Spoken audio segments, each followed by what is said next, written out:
Welcome to this explainer. Let's jump right into a really fascinating paradox. Think about Jerry Seinfeld. We're talking about arguably the wealthiest, most successful comedian on the planet, a guy who literally makes his living standing in front of crowds, getting judged in real time.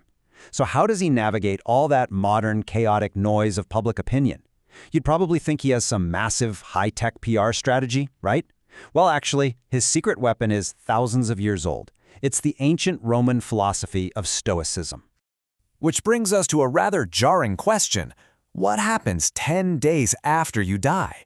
I know, it's a heavy way to start. But as humans, we've got this deeply ingrained, almost anxious desire to leave a legacy. We desperately want to be remembered. We want our work to echo through history. But when you zoom out and look at the sheer vastness of time, this question forces us to confront an uncomfortable, but honestly incredibly liberating reality about our daily anxieties. And that brings us to a blunt realization from Seinfeld himself. He said, "I don't think for a second that it will ever mean anything to anyone 10 days after I'm dead." Now listen, this isn't some dark, depressing thought for him. It's actually the exact opposite. In a recent interview about his deep dive into Marcus Aurelius' meditations, Seinfeld explained that accepting this fact is what actually frees us. If you genuinely believe your legacy won't matter 10 days after you're gone, boom, you were suddenly liberated from that paralyzing anxiety of external validation. You just stop performing for the sake of your historical image. Act 1. The context. To really ground this, we're going to draw on a brilliant concept from a newsletter author known simply as Papa. His worldview is deeply influenced by his father, Papa Q-Bear, and his spouse, Colonel Debs. They've distilled this Stoic concept into what they call Papa's take.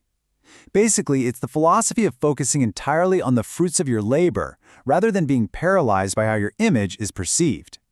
It's this incredibly grounded generational wisdom that warns us against letting other people's fleeting opinions steal our precious time away from the actual work.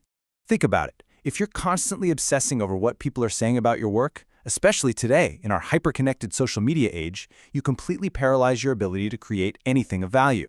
You turn into a manager of your image rather than a master of your craft. Seinfeld argues that the only healthy response is to stay locked in on what you can actually control. You got to ignore the cheap seats and focus purely on the doing. Act 2. The tension. What's really wild is the universality of this struggle. Picture this. On one side, you have Marcus Aurelius, the emperor of Rome in 150 AD. This is a man holding supreme absolute power, managing literal wars, and dealing with endless political plotting. On the other side, you have Jerry Seinfeld, a modern billionaire comedian navigating sitcom sets and movie releases. You're juxtaposing the highest office in the ancient world with a modern comedy club. And yet, both men faced the exact same problem: the relentless, deafening roar of public judgment and the endless clacking of tongues. Despite the almost 2,000 years between them, they reached the exact same solution. Seinfeld actually sums up Marcus Aurelius' wisdom perfectly when he says, "Everything that you're worried about is going to be gone like that. The critics? Gone. The praise? Gone." Seinfeld even joked that he was looking forward to the bad reviews of his recent movie because when you look through this Stoic lens, they are literally meaningless. That profound self-control you find in Stoicism is exactly what allows you to survive the chaotic noise. Act 3. The connection. Let's put this into perspective and consider the lifespan of a social media comment. Minute 1, it brings a flash of anger or maybe a quick hit of dopamine. By hour 1, maybe it gets a little engagement, but by day 1, it is completely 100% forgotten. Yet we will spend hours of our mental energy agonizing over a comment that the writer forgot about 5 minutes after hitting send. The noise just fades into absolute nothingness. So it really comes down to a choice. You can build your house on the shifting sands of public opinion, or you can build it firmly on the bedrock of your craft. Seinfeld doesn't even liken his comedy to public speaking. He compares it to solitary, highly precise arts, things like Japanese calligraphy, or building those tiny, intricate Japanese cricket cages with the little doors. It's all about solitude and precision. The clacking of tongues out there is chaotic, but the quiet solitude of the craftsman, that is where true power lies. Seinfeld has a very specific goal. He says, "I want to know how the watch works." Meaning, he doesn't just want to know what time it is, he's not just looking for the applause. He wants to take the craft apart, understand its absolute essence, and put it back together piece by piece. He calls comedy a lone wolf racket. When you adopt this kind of Stoic mindset, you start doing the work purely for the work's sake. You find your joy in finding that tiny thing rather than constantly chasing the roar of the crowd. The synthesis, keys to mastery.